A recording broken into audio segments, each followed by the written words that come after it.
So it turns out many workers may be enjoying this President's Day holiday a little too much. In fact, Gallup recently reported that just 32% of employees say they are enthusiastic and committed to their work and workplace. It doesn't have to be that way, though, says Kerry Wekelo, author of Culture Infusion, 9 Principles to Create and Maintain a Thriving Organizational Culture. And Kerry joins us now in studio. Welcome, Kerry. Hi. Great to have you here. So 32%, less than a third of workers really satisfied at work. What is going on here? Well, I think mainly employers aren't listening to their employees and what they really truly want. So, and this gets to a big point, communication, is that what's not happening here in the workplace? Correct. And what we like to do is survey our team members on a regular basis to understand what they truly need and then tweak along the way. Okay.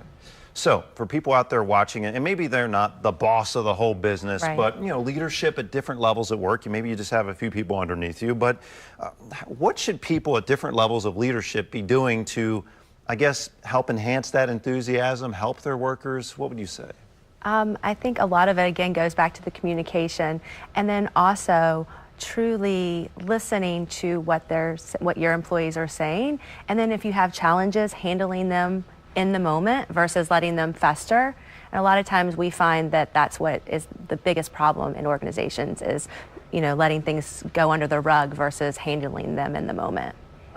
Coming the other direction, workers maybe at lower or mid levels, should they be making sure they communicate carefully up the chain that there may be an issue? Absolutely. But you have to have an open door policy from a leadership perspective. You have to know that your boss's door is open. So Exactly. So you have to encourage that. And if something does happen, listen to what's happening versus anybody getting in trouble. Yeah. Just saying, conflict is part of life. I think listening is the huge thing. And hear the person out. Don't make a rush to judgment. Exactly. Let's talk about work-life balance. Okay, look, it's a term we've heard. But it's really true. I mean, things have changed with technology. We could be on our email from work 24/7. Absolutely. So what do you say about that for workers out there watching or people that have workers under them? How do you strive to have a better work-life balance in this modern age? What do you say? There's a few things. First, be okay to say no.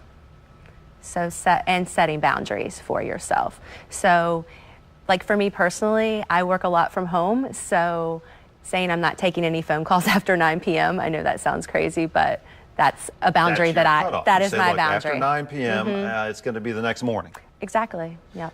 What about the weekend? I mean, like we were coming out of a great one here, the extra holiday for a lot of people, but do we limit ourselves? Hey, look, I'll check my email once on Saturday, but that's all I can do. What do you say? I think it's all about balance. So for me personally, maybe I don't check email on Sunday, but I do on Saturday and get caught up. Okay. So I think you have to, what feels good to you and just making sure that you do have balance in your life. So you're not on email all day, every day. In whatever days you do check. Maybe you have a set time, right? Like morning and afternoon and not, every 5 minutes when my alert goes off. Right. Because that will burn you out. I don't care how much you love your job. It does. You have to have some downtime for sure.